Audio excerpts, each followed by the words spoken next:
Hello students. कल की video में अपन ने केमिकल रिएक्शन और इक्वेशन के बारे में पढ़ा। आज की वीडियो में अपन इससे आगे पढ़ेंगे टाइप ऑफ केमिकल रिएक्शन। तो केमिकल रिएक्शन के अपन 4 टाइप यहाँ पे पढ़ेंगे। फर्स्ट है कॉम्बिनेशन रिएक्शन, सेकंड टाइप अपन पढ़ेंगे डीकम्पोजिशन रिएक्शन, थर्ड है डिस्प्लेसमेंट रिएक्शन और फोर्थ टाइप है double displacement reaction. Type first है कॉम्बिनेशन रिएक्शन।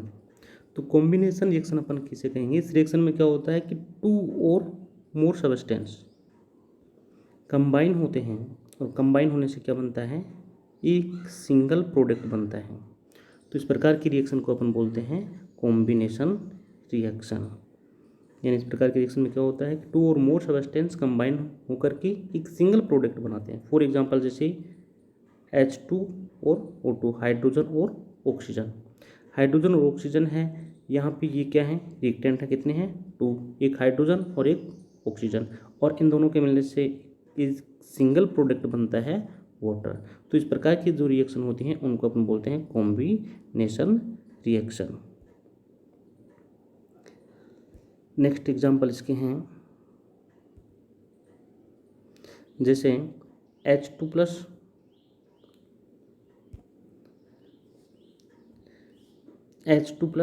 O2, इससे क्या बन रहा है? H2। रिएक्टेंट कितने हैं? 2, प्रोडक्ट कितना बन रहा है? 1।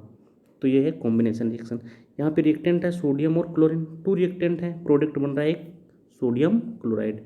रिएक्टेंट है 2 कैल्शियम ऑक्साइड और वाटर, प्रोडक्ट बन रहा है कैल्शियम हाइड्रोक्साइड। रिएक्टेंट हैं जिंक और आयोडीन और प्रोडक्ट बन रहा है जिंक आयोडाइड। तो यहाँ पे जो रिएक्टेंट हैं उन कितने हैं? 2 और प्रोडक्ट कितना बन रहा है? 1। तो इस प्रकार की जो रिएक्शन होती हैं जिनमें 2 और मोर देन रिएक्टेंट कंबाइन होकर एक सिंगल प्रोडक्ट बनाते हैं तो उसको अपन बोलते हैं कॉम्बिनेशन रिएक्शन। नेक्स्ट है सेकंड टाइप है डीकम्पोजिशन रिएक्शन। तो डीकम्पोजिशन रिएक्शन में क्या होता है? इस रिएक्शन में एक सिंगल रिएक्टेंट जो है वो ब्रेक डाउन होता है और ब्रेक डाउन होने से 2 और मोर प्रोडक्ट बनते हैं। तो इस रिएक्शन को अपन बोलते हैं डीकम्पोजिशन रिएक्शन। जैसे अपने पास ये है AB, एक सिंगल रिएक्टेंट है और ये ब्रेक डाउन हो रहा है और इससे अपने पास 2 प्रोडक्ट बन रहे हैं A और B। तो इस प्रकार की रिएक्शन में इस सिंगल रिएक्टेंट वो ब्रेक डाउन होता है, ब्रेक डाउन होकर के 2 और मोर प्रोडक्ट बनाता है। तो इस प्रकार की रिएक्शन को अपन बोलते हैं डीकम्पोजिशन रिएक्शन।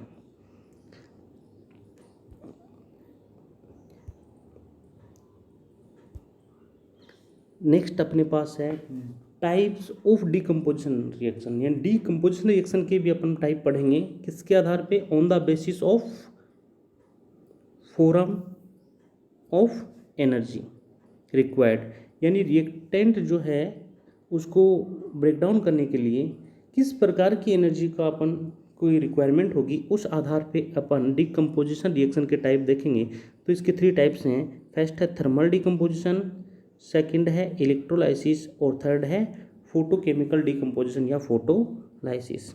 तो फर्स्ट टाइप इसका है वो है थर्मल डीकम्पोजिशन। थर्मल डीकम्पोजिशन में क्या है कि इसमें अपने को रिएक्टेंट है उसका डीकम्पोजिशन कराना है। रिएक्टेंट के डीकम्पोजिशन कराने के लिए इस प्रकार के डीकम्पोजिशन रिएक्शन में अपन किसका यूज करेंगे? Use of heat. अगर इन्हीं रिएक्टेंट के डीकम्पोजिशन के लिए हीट का यूज होता है तो इस प्रकार की रिएक्शन को अपन कहेंगे thermal decomposition reaction. For example जैसे है रिएक्शन दी गई है, कैल्शियम कार्बोनेट है, ये अपने पास रिएक्टेंट है, इसको ब्रेक डाउन करना है। ब्रेक डाउन करने के लिए अपन किसका यूज कर ले रहे हैं? हीट का। और हीट के यूज से ये किस में ब्रेक डाउन हो रहा है? कैल्शियम ऑक्साइड और कार्बन डाइऑक्साइड। तो ये अपने पास जो एग्जांपल है ये कौन सी रिएक्शन का है? थर्मल डीकम्पोजिशन रिएक्शन का। नेक्स्ट सेकंड टाइप इसका है इलेक्ट्रोलाइसिस। इलेक्ट्रोलाइसिस से जो रिएक्शन है डीकम्पोजिशन है, इसमें रिएक्टेंट के डीकम्पोजिशन के लिए इलेक्ट्रिक एनर्जी का यूज होगा। कौन सी एनर्जी का यूज होगा? इलेक्ट्रिक एनर्जी का यूज होगा। फॉर एग्जांपल्स जैसे अपने पास ये दिया गया है H2O वाटर, यानी वाटर का अपन जब इलेक्ट्रोलाइसिस कराएंगे तो ये ब्रेक डाउन होगा किस में? H2 में और O2 में ब्रेक डाउन होगा। H2 जो है वो कैथोड के ऊपर जमा होगा और O2 जो है वो एनोड के ऊपर जमा होगा। ठीक है, चलिएगा नेक्स्ट है थर्ड टाइप, इसका है फोटोलाइसिस। फोटोलाइसिस में रिएक्टेंट के डिकम्पोजिशन के लिए किसका यूज होगा? Use of light energy. In light energy का यूज करके रिएक्टेंट का डिकम्पोजिशन किया जाता है, तो इसको अपन बोलेंगे फोटोलाइसिस। फॉर एग्जांपल इसका है सिल्वर क्लोराइड या फिर सिल्वर ब्रोमाइड जो है, ये सनलाइट में ब्रेक डाउन होते हैं और ब्रेक डाउन होने से सिल्वर और क्लोराइड या फिर सिल्वर और ब्रोमाइड प्राप्त होते हैं। और ये जो रिएक्शन है फोटोलाइसिस जो है या सिल्वर क्लोराइड और ब्रोमाइड का डिकम्पोजिशन होता है सनलाइट के प्रेजेंस में, इस रिएक्शन का जो यूज होता है वो किस में होता है? ब्लैक एंड वाइट फोटोग्राफी में इस रिएक्शन का यूज किया जाता है। तो अपने पास नेक्स्ट थर्ड टाइप है डिस्प्लेसमेंट रिएक्शन। डिस्प्लेसमेंट रिएक्शन में क्या होता है कि एक मोर रिएक्टिव एलिमेंट जो है वो डिस्प्लेसमेंट करता है। किसको डिस्प्लेसमेंट करता है? वो लेस रिएक्टिव एलिमेंट को। किससे करता है? उस इट्स कंपाउंड्स, यानी उसके कंपाउंड से। तो इस प्रकार की रिएक्शन है उसको अपन बोलते हैं डिस्प्लेसमेंट रिएक्शन। यानी इस रिएक्शन में क्या होता है कि एक मोर रिएक्टिव एलिमेंट होता है, जैसे ए अपने पास है मोर रिएक्टिव एलिमेंट और इसका एक कंपाउंड अपने पास है BC, तो ये बी को क्या करता है? डिस्प्लेस करता है। कौन? ए। तो अपने पास बनता है B + AC।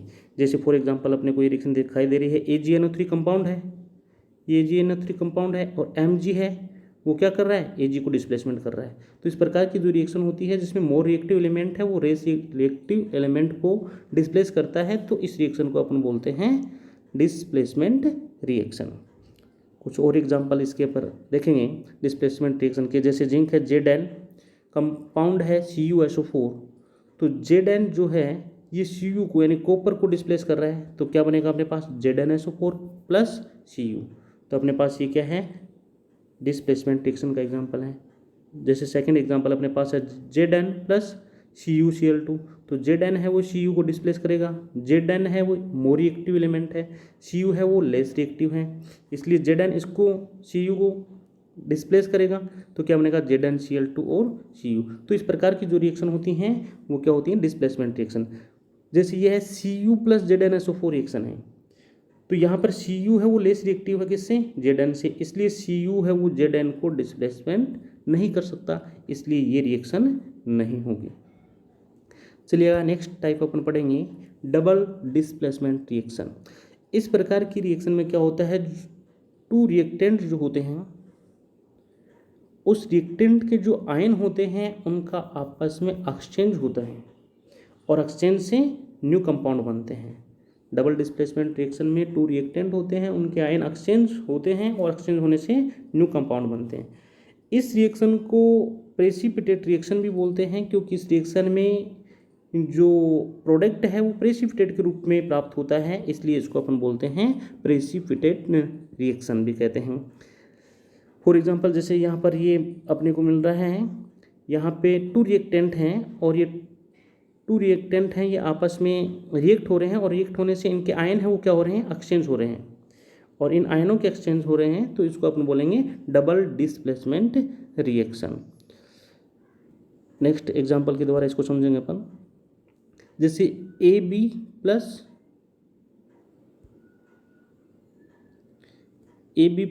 CD, तो ये रिएक्टेंट है, तो इसके आयन हैं A+ और B-, आयन है A+ और B-, और इसके आयन है C+ और D-, तो इनका आयन आपस में एक्सचेंज हो जाएंगे। A जो है ये D के साथ बना देगा AD, और B है ये C के साथ एक्सचेंज हो जाएगा और बन जाएगा CB। फॉर एग्जांपल जैसे है BaCl2, तो BaCl2 के आयन है Ba+2 और Cl-, MgSO4 के आयन है Mg+2 और SO4 तो Ba+2 आयन एक्सचेंज हो जाएगा SO4 के साथ और क्या बन जाएगा? BaSO4, और Mg का एक्सचेंज हो जाएगा Cl के साथ और बन जाएगा MgCl2। तो यहाँ पर आयन क्या हो गए, रिएक्टेंट जो भी हैं उनके कंपाउंड जो हैं, उनके आयन जो हैं वो आपस में एक्सचेंज हो जाएंगे। एक्सचेंज होने से जो रिएक्शन होती है उसको बोलते हैं double displacement reaction. For example जैसे AgNO3 दिया गया है, तो AgNO3 है, Ag है ये Cl के द्वारा, तो AgCl, और Na है ये NO3 के द्वारा NO3। तो इनके आयन आपस में क्या हो गए, एक्सचेंज हो गए, और आयनों के एक्सचेंज होने से जो रिएक्शन होती है उसको अपन बोलते हैं double displacement reaction. Thank you so much.